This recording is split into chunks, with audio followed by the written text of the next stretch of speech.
I can look at the video, there's nobody named on there, but it's all good. I don't care. Oh, okay. And everything. So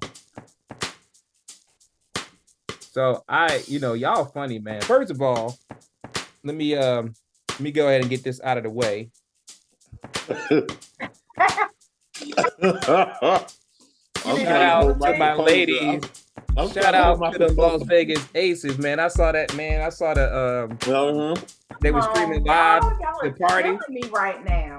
They were streaming live that they're going to parade in that party, man. Look, there should be a rule that after a certain period of time, you should not allow people to talk at celebrations because they were lit. They were lit. Listen, if it was lit. I was like, these women are toasty. Toasty. They should have learned from last year. Nah, it's all good. I'm glad, man. I'm glad they I don't know if anybody or even y'all guys know the dynamics of how they won that last game. But everybody, look at it on the surface, you'll say, oh, the Aces won, they were the best team. In game 3, they lost Chelsea Gray to a foot injury. Most people are thinking it's an Achilles. She's arguably the best point guard in the league. Like, not even close. The best point guard in the entire WNBA. Isn't she MVP? No? Well, she was the MVP in the finals last year because that's how she rolled. Like, she gets to the playoffs and it's she turned up. You know what I'm saying? So they lost her in game 3, and they lost their starting center, Kia Stokes. They went into game 4 with 8 players. Basically, Becky Hammond told the starters who was starting that because you had to put 2 new starters in. It was like, be prepared to play 40 minutes. Mm-hmm. And Kelsey Plum and Jackie Young played 40 minutes, and they pulled off a 1-point victory. Aja Wilson showed her ass. Shout out to the Aces, my girl Aja, winning the championship. I'll take that. Everybody get healthy. Let's three-peat. Let's do it. Let's do it. Let's do it. I have no knowledge of what. It's in earlier in the season. Forgive my ignorance, but but just where are the Aces located? Oh, Las Vegas. Las Vegas. Look. Okay. Here's the funny part. The owner, Mark Davis, owns the Raiders. Yeah. Right. He don't be at every Raiders game. No, he do. But I'm saying, he'd be out there praising. He'd be like, hey, the Aces, everybody like the Raiders? He's like, yeah, the Raiders. But the Aces, it's Mark Davis. He know where his bread is buttered right now in pro sports. Right. He love them Aces. But he's like one of the few owners that has invested in facilities because they have their own stadium. They have their own workout facility. I mean, because there's no other teams or anything, Like I am. Yeah. No, so, I'm familiar. I am familiar a little bit with their the WNBA's struggle to provide the basic professional resources that professional athletes should have via travel, be it facilities, and I know that they put up a good fight over the summer to try to better that. And what's happening is you have a lot of professional players starting to invest as minority owners to try to grow the sport. As a matter of fact, your boy TB12, Tom Brady, actually just bought minority share of Las Vegas Aces. Dwayne Wade has minority share of the Chicago Sky, and so forth and so on. So there's a lot of professional players, football, basketball, whatever, that are getting behind it. So they're trying to grow the sport. But I think what's happened is that the college sport, the women's college game, has come back. It's come back like from, back in the Cheryl Miller days. It's coming back now. You got people like Don Staley and Mulkey and all these, of course, Gino and whatever. You're getting a chance to see a lot of these women on display, on prime time. They're doing a lot more prime time games and they're pushing them. And, last year you had an undefeated team going into the Final Four. You had Caitlin Clark, arguably the best player in the game at the time, going again. And then you had LSU, right? And so it's like you had all these different dynamics going into that Final Four. And so everybody watched. Anyway, we can talk about some football a little bit. I mean, there's a lot of different ways we can go with this one. I guess we can start with the obvious. Y'all two on the daggone messenger I'm sitting there looking at y'all. Y'all foolish. Absolutely foolish. I'm sorry. Y'all too. I needed Dion to be better. I needed him to not be the average casual fan. What did he say? I needed him to be better. What did he say?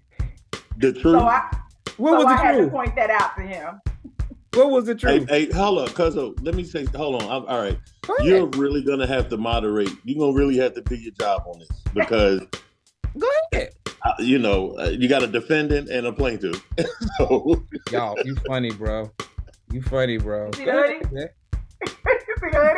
I mean... Yeah. So, I got time. I got time. Well, let me get prepared. I dressed for the occasion. I got a bigger point I want to make later, but let me get my point out, and then y'all two can go right at it because I'm not a blind fan when it comes to my teams. I'm not blind, and I'm not blind to the fact of certain things that has happened. I'm not going to sensationalize. I'm not going to do any hyperbole. It is what it is. They got beat, but I will say this: if I had known that we were down 5 defensive starters and 2 offensive linemen, and then 1 went out, I would have kept my mouth shut last week. Yeah. Because you're not beating the Eagles, even with the Eagles maybe not having a couple players. We're not beating that team at somewhat kind of full strength. Like, I'm watching the game, and I'm looking at the game, and I'm like, we're not winning this game. I'm being real about it. I'm like, damn, I didn't know we were banged up like that. I mean, it wasn't talking about. And let me just make a comment because I said this on the chat. Dion, help me out. How do you not know that you're offsides on defense? Is your head that big that you can't look down? The ball is right here, right there. I'm watching it playing like back up, and then the other part is I'm like, is anybody gonna tell him to back up? You're watching the game with me. I'm at home. Y'all are right there. Yeah. Nobody said nothing. This dude is across the line. I'm like, yeah. None of the guys look down the line to tell them to get back. It doesn't make any sense. It's a sheer lack of awareness. That's all it is. It was not a good disciplined game. I get the penalties. I'm not going there. We inflicted a lot of them damn penalties on ourselves. Okay, now I'll let you go because you're not happy. You're not happy. No, absolutely no. Hold up. We need someone to stop. I'm gonna stop. He not happy. Okay. Let me see. What are you gonna say? Go for it. I'm with it. Penalties. Okay. Mm-hmm. Now you have penalties that should not be made. Like, come on, you lined up in the neutral. All these. Yeah, there's a self-inflicted. There's a self-inflicted. We shot ourselves in the foot when it was a given opportunity to do so. We did. Penalties 10-0. There were 24 teams that played this week. Out of those 24 teams, one team had no penalties, and that being the Eagles. Come on, man. You're not gonna play. You can't. Mistake-free football like that just doesn't happen. It does not happen. All right? 10 penalties against us, and the no calls also made an influence in the game. I have this thing that I say. An excuse is sometimes not an excuse. It is what it is. It is the truth. You cannot win a game with that many penalties against you and you don't get any called your way. It influences the game. It's not an excuse. Yeah, we lost. But you can't tell me that didn't influence the flow of the game. It did. And we didn't get a call our way when you can clearly look and see that there's 3 calls, even on Yahoo right now. There's 3 calls. And that refereeing crew, I'm going to say this. I'm on Yahoo. I'm reading the article. Okay. I'm going to jump in. Hold on. Can I just read the caption? Brad Allen's one-sided officiating crew, Eagles versus Dolphins. You can't tell me. And can we please correct the roughing the passer? Really? I mean, I'm going to jump in. Go ahead and jump in because I think that's I'm going to jump in now. I heard you read. So I'm going to start here. I'm going to start here. because I know everybody on that face mask on the Bradbury. And when it happened, I was like, dang, that is getting ready to come back. Because he clearly face masked that man. Yeah. And they didn't call it. And I was surprised because I was like, oh yeah, I mean, it was a slight face mask, but it was clear that it happened.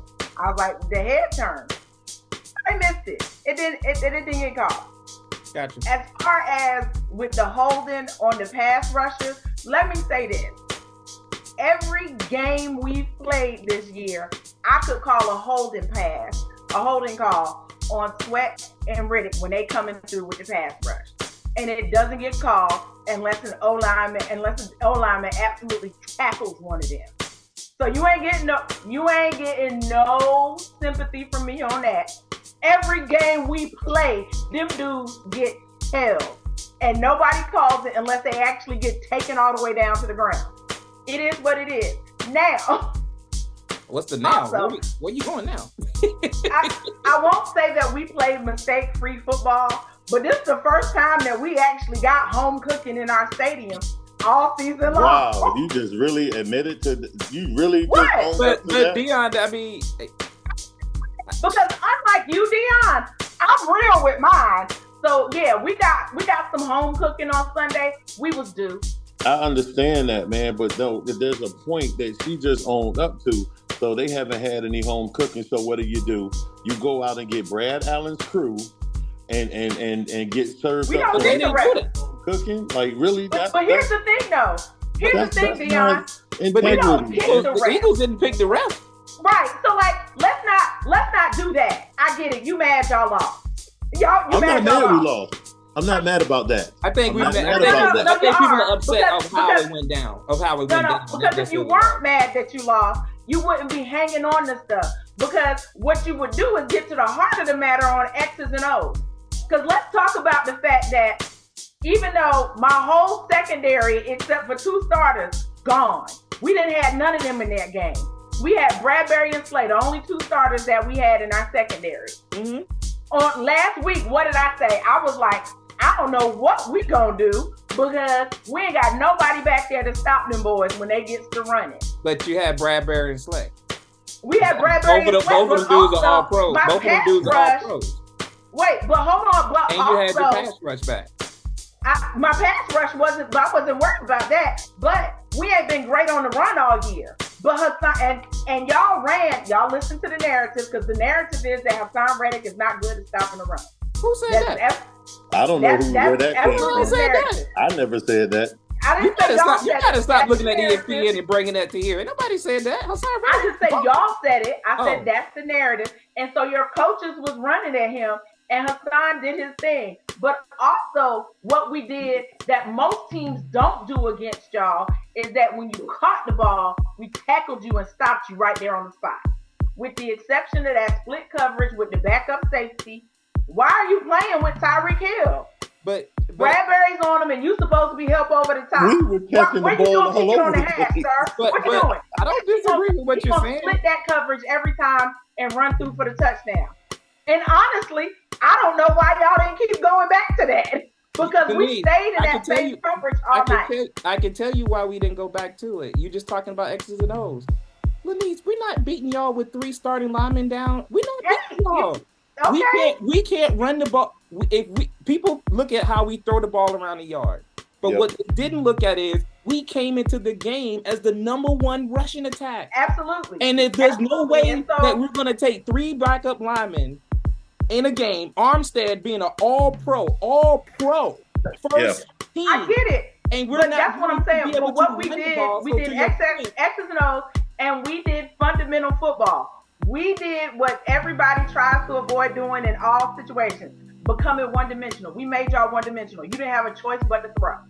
And here's what I know. If my defense got to be, and you're going to throw the ball the whole game, we pinning our ears back, and we're coming. But what I'm trying to tell you is I'm not trying to take credit away from your team. We went into the game one-dimensional. That's what I'm trying to tell you.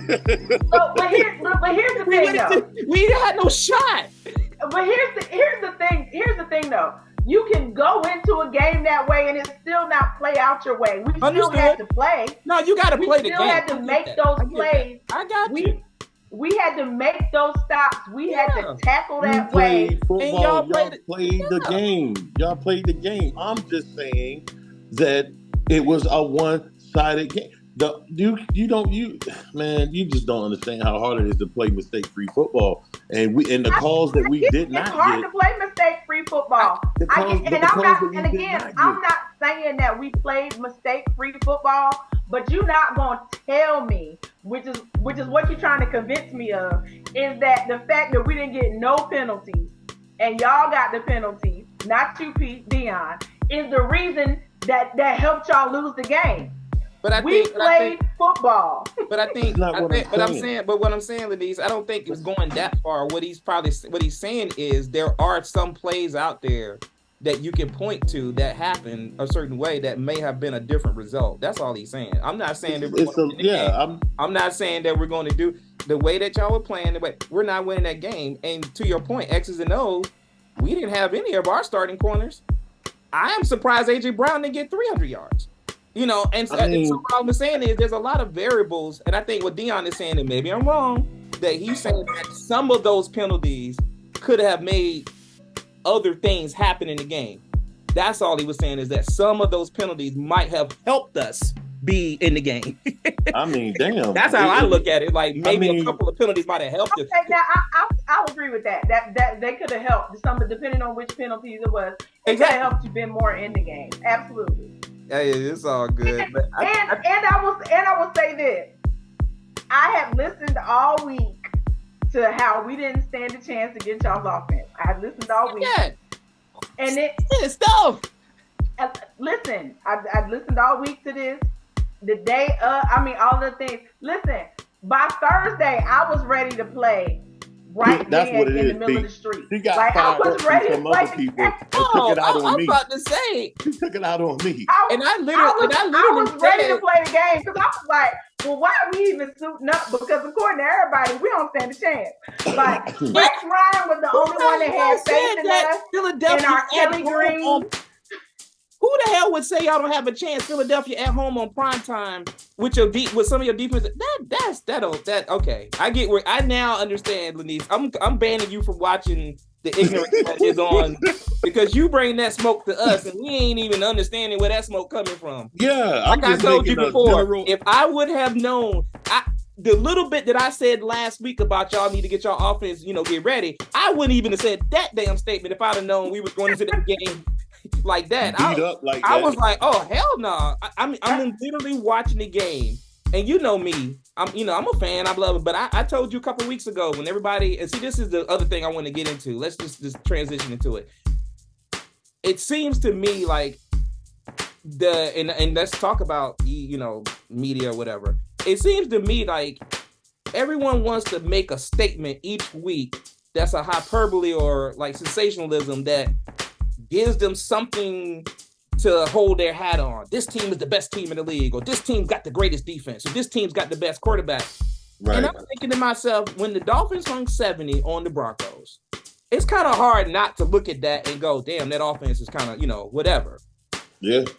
Did you ever hear Pete or anybody, at least Pete, say anything about them being the best team in football?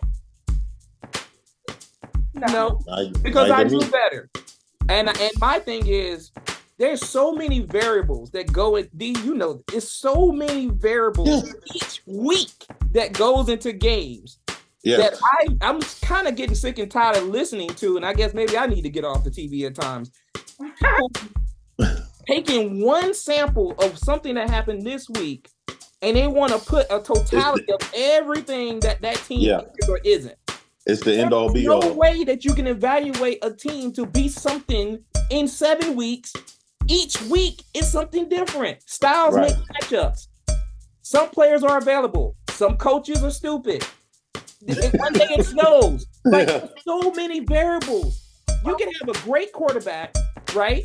A great quarterback and a bad offensive line and bad receivers. Tom Brady 3 years ago in New England. Okay, you can have a average to bad quarterback, a great offensive line, a great run game, and a great defense win a Super Bowl. So there's so many variables, and I'm sitting there watching like the Dolphins are the best team in the league. The Dolphins are the worst team in the league.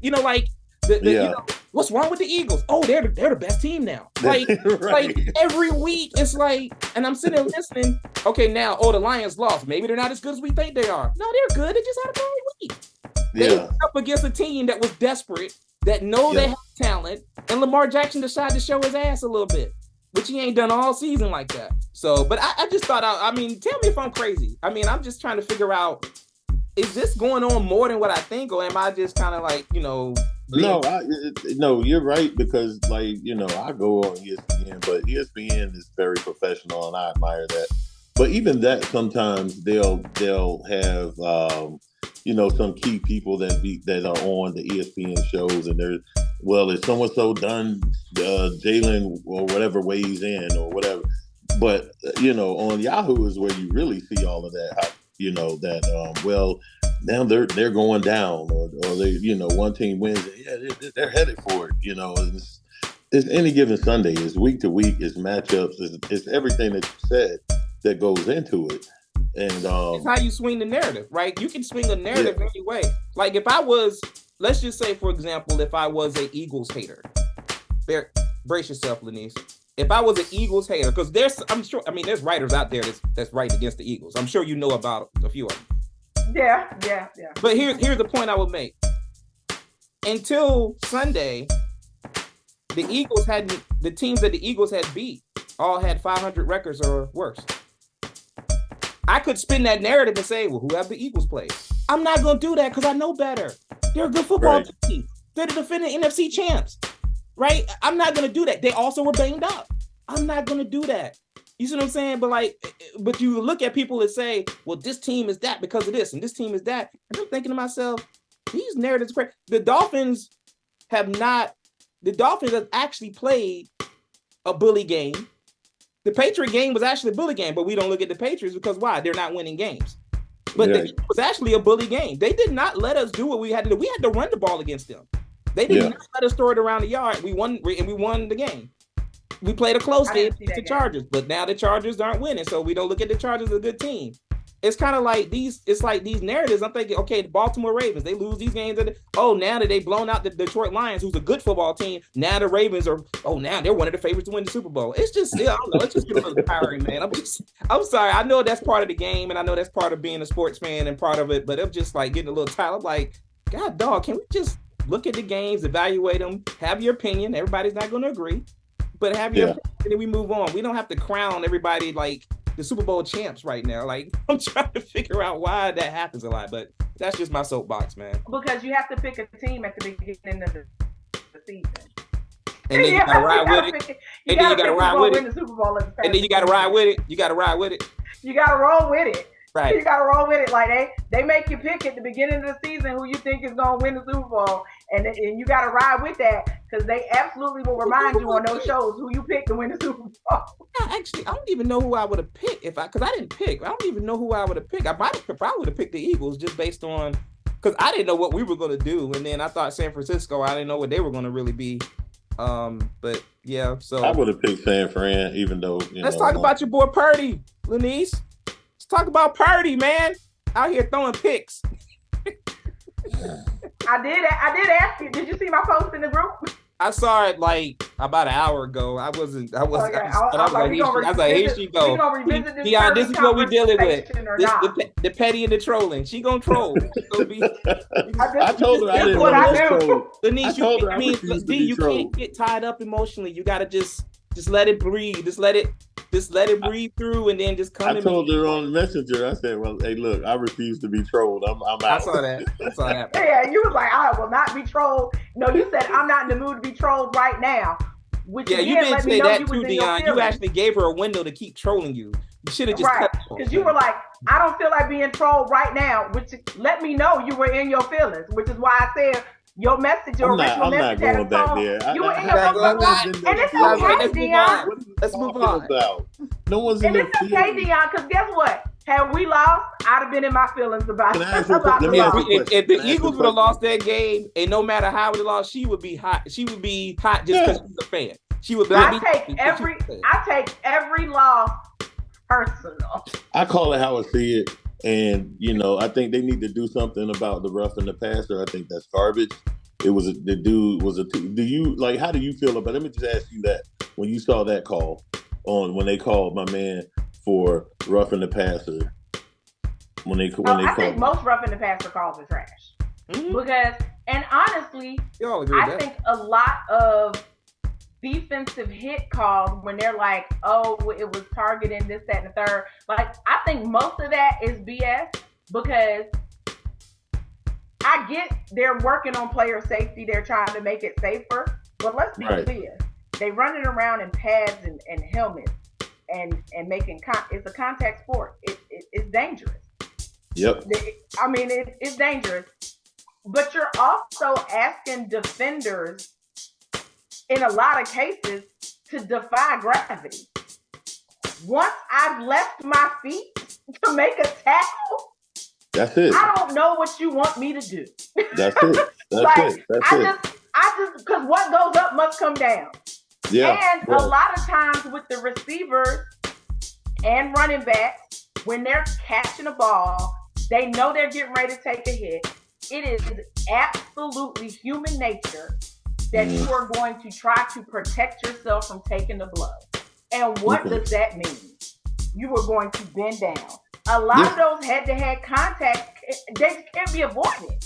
Okay. It's not the defender's fault. Okay, one more quick question. I think a lot of those calls are BS. I think it's unfair. When Jalen got when they called the rough in the pass play, I was like, that's terrible. But again, like I said, most of those I think are terrible. Moving on. We on this Brock Purdy fellow. Let's talk about Brock Purdy, damn it. Brock Purdy. Stop throwing the ball to the other team, because now I gotta sit here and defend you against Louise for being a sorry quarterback. Freaking Brock Purdy out here. Brock was looking good until he wasn't. the bottom line is, and like I said, and I'm gonna reiterate this point because I don't know what point you remember or whatever. All I said that Brock Purdy at that point in time in the season was playing well. And what I saw from Shanahan is that he was letting him be more dangerous with the ball. I see that changing next week because he was dangerous. The Cleveland game is an aberration. You know, they should have won that game if you really want to think about it. The damn kicker. The kick yesterday. He got him in the field goal range. Right. He did his job, but he did his job in that Cleveland game, but he still didn't play great in that Cleveland game. But that's my point. Nobody's going to play great against certain teams or the Cleveland defense was on fire today. All I'm saying is that game against Minnesota, their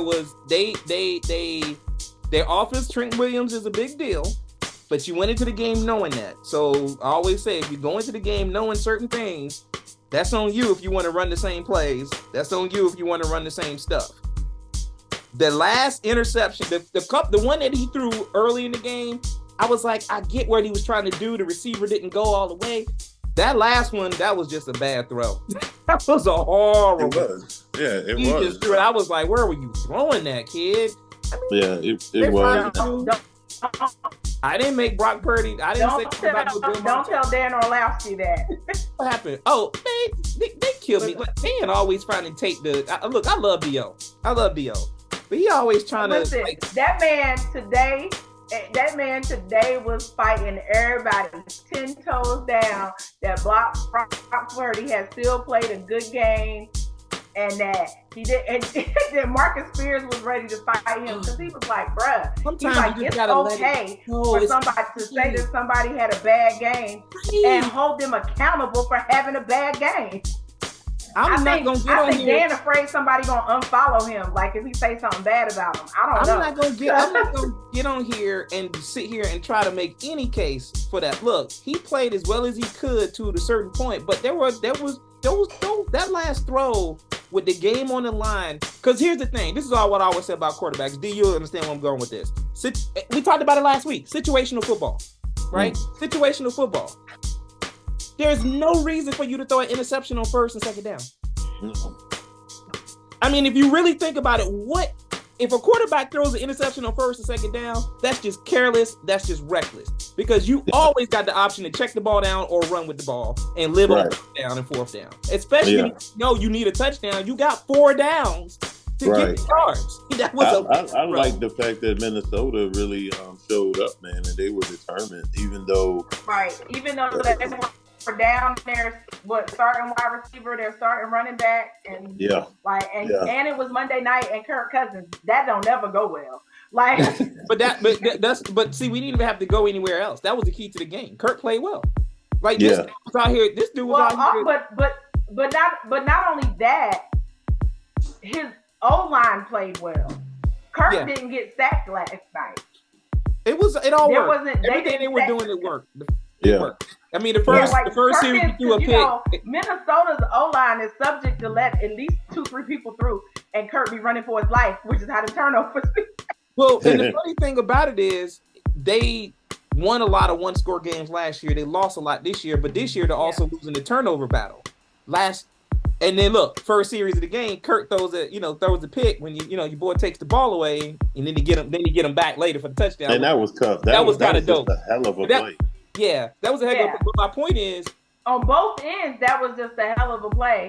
Because even when Kirk threw that pick, it was really just a battle for the ball. It was that simultaneous catch, and the defensive player wanted it more that time. And all I'm saying is, when you saw that, you probably, anybody that's been watching Vikings games are like, oh, damn, here we go. Here goes the turnover. And then next thing you know, Kurt out here, he dealing. I was like, that's the Commander's Kirk Cousins right there. Boy, out here dealing right there.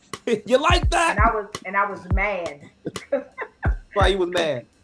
I was mad because I had dropped him in fantasy football. You dropped him? He lost Justin Jefferson. Did you see the game the other week without him? You gotta give him 1 week to get it together. Hey, Lanice, you hard, man. You a hard owner, man. Listen, I'm out here in these fantasy football streets fighting for my life. So it is, D. It's all about fantasy, babe. It always comes. I had to make moves. I couldn't. I was like, I can't count on Kirk to get me through. Let me give you a fantasy scenario. I'm going against San Francisco defense last night, and I'm only up 10, and I'm sitting there like clenching, and Kurt out here dealing. I'm like, go Kurt, go Kurt, go Kurt, touchdown, go Kurt. Fantasy football, man. Dude, I won a game scoring 89 points. It was horrible. Yeah, right. Because I ended up winning that matchup, even though I had dropped Kirk Cousins. Yeah. But I think I scored 92 points, and the person I beat had 91. It was awful. I got the best, worst team ever. Well, I'm just going to go back to your point from earlier. Just pulled up this week's schedule, and I saw something on Yahoo, and they were like, are the Bills in trouble? Are the Bills? It was just a whole negative headline. The Bills might be in trouble. I don't know. I'm just saying the Bills. But the only thing about the Bills might be in trouble. But the reality of it is this, and I think we're starting to see it just from some of the results of the game. I didn't watch any games that game, but I saw highlights. I always look at box scores, because in most cases you can look at a box score, look at how team scores through quarters and kind of get a feel for how the game is going. Yeah, that's where I found the penalties. Right. But the other part of it is this, and I don't care what anybody says, I don't think Stephon Diggs is causing any issues with Josh Allen, but you can't tell me that.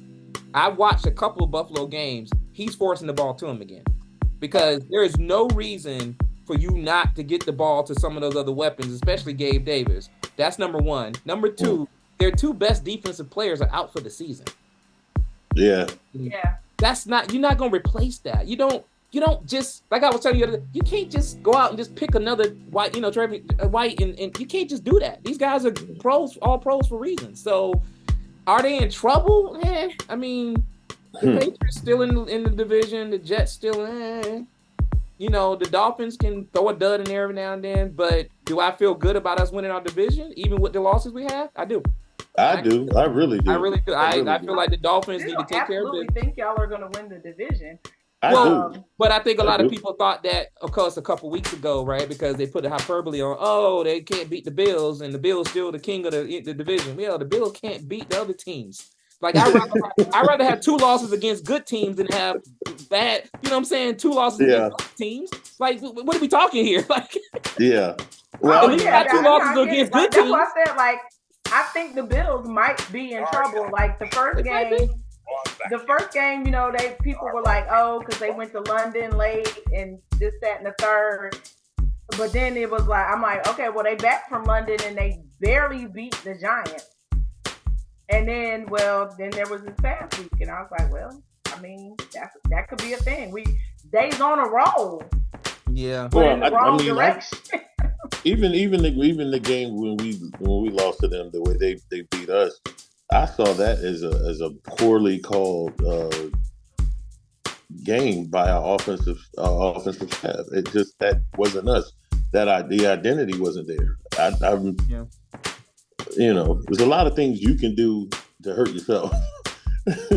I guess speaking of the AFC East, are we truly believing, because they had your boy Aaron Rodgers on the Peyton Manning show talking about he trying to come back, and then the Jets win a game, and then it's like, I mean, he said that's the goal, and everybody said he's ahead because he's not on crutches and not in the booth, and he was out there throwing the ball around. And but listen, sir, you're 40 years old. Sit down. Okay, go ahead and wait until next year.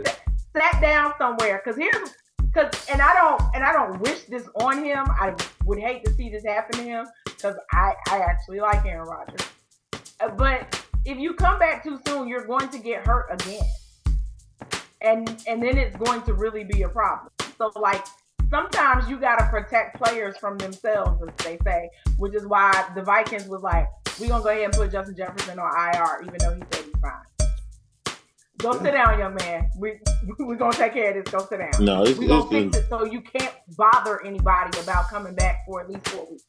Yeah, it's definitely in his best interest to not come back. Just right. You can come back next year, man, and start all over and get it going in the offseason. That's an Achilles. Don't play with that. At the bottom line is that I think the question remains is what is there to gain? I don't know. I wouldn't take a chance on that team. Not right now. I would just let. And that's the thing. Like, I feel like, because here's the thing, because like the Jets, they started their season even with Aaron Rodgers. Looking at their schedule, you coming out of those first 6 games, you were like 3-3. I can see that. But with Aaron Rodgers at 3-3, it just sat differently. Where you were like, I can see you coming out of the first half at 3-3, you at 500, and still making a run, making noise, getting into the playoffs, and whatnot. At 3-3 now, and it's Zach Wilson, I don't think you're going anywhere. And I'm not even going to say Zach Wilson. I'm just going to say the entire because the one thing I'm starting to realize, and I'm not starting to realize, but we've talked about this. Coaching matters, man. Coaching matters. And it does. Coaches, some of these coaches don't know. They just don't know what to do. You could just look at the games, like, what is happening? Like, some of these games, like, what the hell are you doing?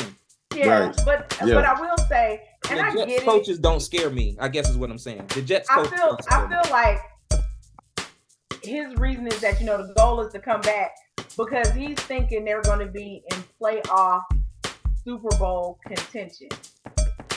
And I just don't see that. And even if they are, like, I'm not coming back to risk it all for a wild card game. I'm just not. That's the point.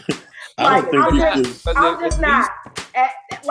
If we're looking at, because again, when you listen to other players talk about an Achilles injury, it ended their career. So the fact that you're healing faster than most, or whatever, is awesome. Praise God, wonderful. But let's not push it. I'm not risking it all for a playoff game. Now, if we in the AFC Championship and they like you can play, maybe. Yeah. But if you make it to the AFC Championship, why are we? But then you don't need quarterbacks? Me. Right. Yeah. Why are we switching quarterbacks? Right. Why you don't need me? Let's just. Right. You don't need me. I'ma just be here for support. Because again, now them boys do play different. I will say that they play different with Aaron. Yeah, Aaron Rodgers is their Taylor Swift. That's what it is. Aaron Rodgers is their Taylor Swift. Aaron Rodgers is absolutely their Taylor Swift. I won't even say that because the Chiefs were fine without Taylor Swift being in the building. Let's be clear. I love that stat they put up there about Kelsey, though. Did you see that? Let's not do that either. That was funny though. It was funny. It was funny, but it was completely out of context. Week 1, he didn't play because he was hurt. Oh God. Well, what's the deal with the Titans, man? What's going on with them? Are they trying to get rid of Derrick Henry? I saw something. No, I don't know if they're trying to get rid of anybody. They did talk about that Tannehill could be on the trading block because they talked about Tannehill because they even talked about something about this week about both quarterbacks playing both almost like a college kind of rotation. But isn't Tannehill still hurt? Yeah, he's hurt, but it's, and we're gonna get into he's hurt, but I think it's one of those he's hurt. But I think a lot of these, and I gotta see about Tannehill. I gotta read up on it. I'll do some fact searching, whatever. But it's something they said about they might shut him down or make sure he's 100% because if he gets hurt and he's on the roster or something, he gets something crazy like that. But bottom line, they've already said that both the quarterbacks are possibly going to play this week.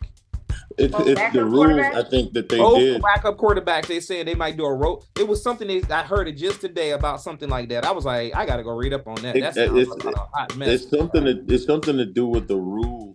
They changed. You can't have but so many people active, and so if you're not 100%, they don't want to risk not being able to have someone else that is 100% in case of something that goes wrong. Got it. I think that's what I was. Dion, I think you're right. I think you hit it right on. I think you hit it. That's exactly. It's the 49ers rule. Oh, probably. I forgot it's the 49ers rule because that's right. That's the rule they put in place after Brock Purdy got hurt and their backup quarterback got hurt in the NFC Championship last year because the 49ers didn't carry 3 quarterbacks. Wow, yeah. I forgot all about that. That's that rule they put in place. That is that rule. Because so now you can have another quarterback active on. You can wait and do it on game day and have another and just have him in the background waiting. Yeah. To bring him in case all of your quarterbacks that you have currently active get hurt. My thing is carry 3 quarterbacks like most teams do. I was about to say most because they can't. They can. The 49ers take up another position player. That was a choice, Dion. On your 53-man roster on game day, you could already have your 3rd quarterback on the roster. They done put this phantom rule in place and they done just call it the 49ers rule. Just call it the 49ers rule. It is what it is. But you can carry 3 you can have 3 quarterbacks on the roster. We had 3 quarterbacks on our roster. Well, but at the same time, you as a coach, you have to make an evaluation of who's hurt, who's not, and who do we need in case something really goes.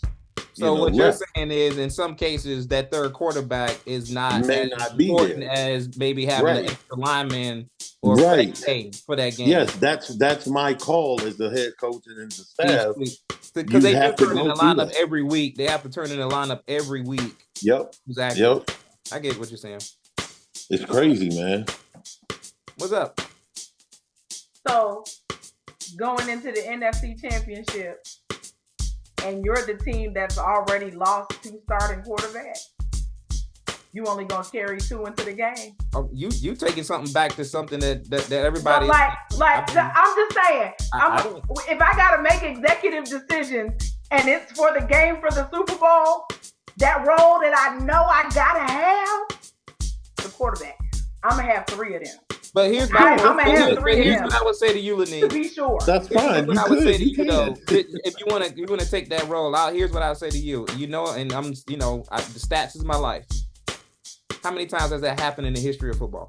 And that's why some coaches. Exactly. I'm not saying it can't happen, but how many times have we ever seen 2 quarterbacks go out in a playoff game? But in any game, we've seen games where 2 quarterbacks have gone down. Not necessarily in a playoff game. We've seen games, not all the time. It doesn't happen all the time. That's what I'm saying. So sometimes you make a circumstantial decision that just bites you, gets you. Like I'm not gonna fault them for not having 3 quarterbacks. But I'm not going to sit here and tell you they probably shouldn't have 3 quarterbacks. All I'm saying is they played the odds. I'm not saying that either. Like, I'm saying whatever decision you make, you live and die with that. I just feel like we shouldn't have to create a whole rule because of it. That's you know better than that. We've made rules to not hit the speaking so you know better than that. They're gonna speaking of that, they're about to make another rule. And then, speaking of that, they're about to make another rule to outlaw y'all play. So that's coming. You know it's coming. They tried it last year though, but everybody voted against. Because last year they took it to the competition committee to outlaw it, and they were like, nah. And guess what, Daladies? They realized that nobody else can do it. So and they're really going to do it again. They're going to get ready. They're going to be like, them same coaches going to be like, yeah, let's go ahead and outlaw it now. Yeah. But for no good reason other than the fact that nobody else can do it good. And that's good. I'm not saying that's right. I'm just telling you, that's what's going to happen. But again, just like we made up the rule for the 49ers, it doesn't make it right to take out the play just because we're the only ones that can run it well. Because here's the thing. Get you the personnel for the play. You ain't going to get no personnel for that. I tell you before. How many quarterbacks going to squat 600 pounds? That ain't happening. It's not happening. But you can get a play like that because that whole play is predicated. It starts with Jason Kelce. Exactly. So get you some big uglies up front. It starts with Jason Kelce. And ends with Jalen Hurts. It ends with Jalen Hurts. But it starts with Jason Kelce. So you can get you some big uglies up front. I'm trying to sell it. They're taking it away from y'all. They're gonna outlaw it. It's not right. It's gone. Because nobody else can do it. There are no more Tony Siragusa's or Warren Sapp out there right now. I'm on your side is what I'm saying. I'm on your side. But I'm watching these games and week by week, teams cannot do it. Hey, because they don't have any Tim Bowens. Terrible. All these other big tackles. It's just so funny because they line up, they ready to go, and then it's boop, quarterback getting thrown back. And like, y'all do not have the type of people. I said, do you think that play just came out of the blue? Like I was telling somebody the other day, I was like, that play didn't just come out of the blue. One day they was in practice and someone said, every time we get 4th and 1, we got a quarterback that can squat 6. We got an all-pro center and we got guys that are strong on the line. We just gonna run over people. We're gonna rugby and run over people. That's what they do in rugby. They just run over people when they bigger than you. Well, I mean, it helps that one of the O-linemen used to play rugby. Exactly. But again, everybody has access to this play. You can use it. You just got to learn how to do it well. When Miami was running the Wildcat back in the day with Ronnie Brown, teams in that first year tried to do the same thing. They couldn't run it the same way because they hadn't practiced it. They didn't know then the next year you saw more teams running it, and then a couple years later you saw teams figuring out how to stop it. Yeah. It'll take teams to figure out another year or so to figure it out, but I just think because remember the committee is made up of coaches, and some of the coaches probably didn't want to outlaw it because they wanted to use it. The fact that they're not having success with it means they want to outlaw it. They're gonna probably come back to the table next year and go, yeah. It's the saying. There's a saying when I played that in the league, it says it's a copycat league.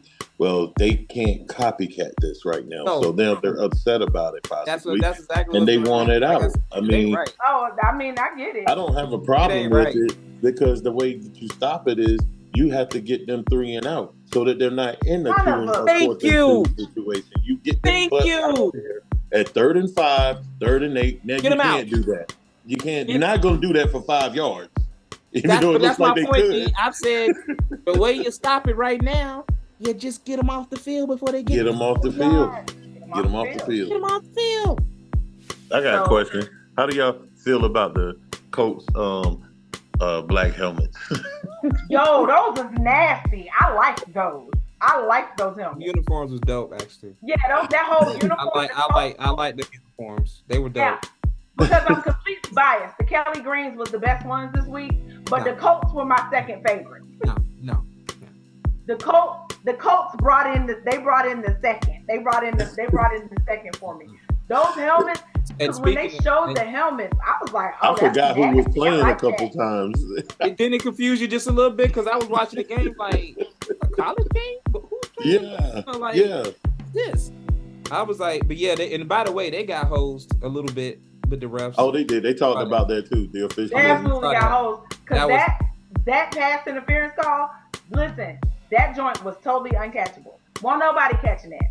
Pat McAfee had me dying laughing because when the ball went and it landed and then they froze it and the security guard was looking down at the ball, he said, this guy sees that the ball is bounced way over here and then it bounced up in the stands. He was like, how was that catchable if the security guard is next to the ball? Right. Exactly. When they said that, they were like passing the. I was like, how, Sway? Who was catching that? Right. Was there somebody in the stands for the Browns that we didn't see? I don't know. Because I was like, who was like I said, I give them the illegal contact on the previous play, but that last play was not even. I'll give them that one. I'll give them the illegal contact, but that last one, I was like, oh, that's trash. It was about as trash as that no call that they didn't call on the Eagles when he grabbed him by the face mask. And now you going back there? You keep poking the bear. I'm not even going back there. We was talking about these fire uniforms that Indy was wearing because those uniforms were hot, and I love those helmets. Like they should make that a thing all the time. Get rid of the white ones, throw them out. So, hey, Lanice, I can get Dion. I can get Dion to calm down when we talk about these Tar Heels. Yeah, I gotta go eat anyway, man. Hey, I'm so hungry right now. Man, I mean, what the hell, D? Famished right now. I'm famished. No, I'm being serious, man. What? It was. I think one of the referees that was a part of that Eagles crew was at it was at our game because we had a touchdown and they called the tight end for holding. He came across to pick up one of the blitzers. And he shouldered him on his shoulder, and the guy fell down, and they called holding. And two things, by the way, it was just not a hold. It was just not holding. I'm sorry, and that took away a touchdown. Aside from that, we did not catch the football when it was thrown. That's what it was. I didn't see the game. Not number six. Yeah, I was gonna say I didn't see the game. McCullough had some opportunities, and my man looked off. He looked off. I heard he didn't have like a sharp game. He did not. He wasn't sharp, but they still could have. May was off, man. May was really off, and yeah, it wasn't even a trap game. It was just like, dude. First of all, the stadium was almost empty. I guess they felt like it was a win, But you have to understand the history, man. That's a deep old rivalry between UNC and UVA, man. They're gonna give you their best. That's going back to you're right. That's like Aaron the 1800s. I was about to say but I'm saying that's like back in Aaron Brooks and Thomas Jones and them boys back then and Dre Blanchard and all them boys. They literally, Lanice, the reason why I know this is because they said it when I was watching the game. It goes back to 1890 something. I'm serious. No, wow. So, it was that hurt. That hurt. It should have hurt. Hey, man, no, I'm saying because they were in contention. Like they were kind of under the radar a little bit too. Nobody was talking about them, and they were just, and then they lost that game. So, and the thing is, you can't have a bad loss. Yeah, you cannot lose a game like that because they will. Nope. They will hold it against you for sure because they got to figure out how to get Alabama in the playoffs every year. Yeah, Alabama. That's right. Yeah. And to speak the truth here, we have to play Duke, and Duke looks scary to me. I know Jason is giddy about Ohio State winning that game. Yeah. They Marvin Harrison Jr. is just that dude is a beast. They said that this man. They say he's making a case for number one draft pick. Yeah, he should. He should. Who gets that number one pick? They say he's starting to make a case because Caleb Williams has not played well the last couple of games out. Nope. And they say he's making the case, Marvin Harrison Jr., for like being a number one overall pick, depending on who's drafted. Like father, like son, most consistent. I mean, just and when they showed his numbers, I think like him and the quarterback for Washington are like in the league. Him, the quarterback for Washington. But his receiving numbers, they were comparing his receiving numbers with cats at Ohio State. Yeah, David Boston and Olave. They had Olave. Yeah, David Boston and Olave, like they were right there. And I think he's tied with David Boston right now. And I think he can pass in the next game. Whatever stat it was, they were showing like him and David Boston were both 12. Look, you want to talk about a father-son combination? That's gonna, man. He gets the pros. If he's 3/4 of what we think he's gonna be in the pros. I don't think we've ever seen that. Now I don't think we've ever seen a father-son receiver combination. Right. I'm saying like that much talent, man. That's crazy. Well, I'm gonna sign off and collect my thoughts for the next week. And before you go, Dion, if you have not watched, go into the Facebook group. I dropped the clip of Ryan Clark's reaction to Jonathan Allen's meltdown after the game on Sunday. I will check that out. Check that out. Because if you haven't seen Jonathan Allen's post-game interview, he was not happy. Yeah, he was not happy. And to quote Ryan Clark, that man dropped 17 explicatives in 12 seconds. It was magnificent. But Ryan Clark's reaction to that on Get Up yesterday, I watched it live, and legit. Everybody on the set, me, I could not collect myself. Like when he was still going, and when that got finished, everybody was dying laughing. And all Green could say is he was like, "Somebody say something." Ron Rivera is gonna be gone. He's gonna. Oh yeah, he can't stay. He cannot stay. Yeah, he on the hot seat. That's bad. And it's probably good for him. I mean, Ron is cool, but he's got to go. Look, all right, y'all. Later. Yeah, I'm out. Peace out. Okay. Later.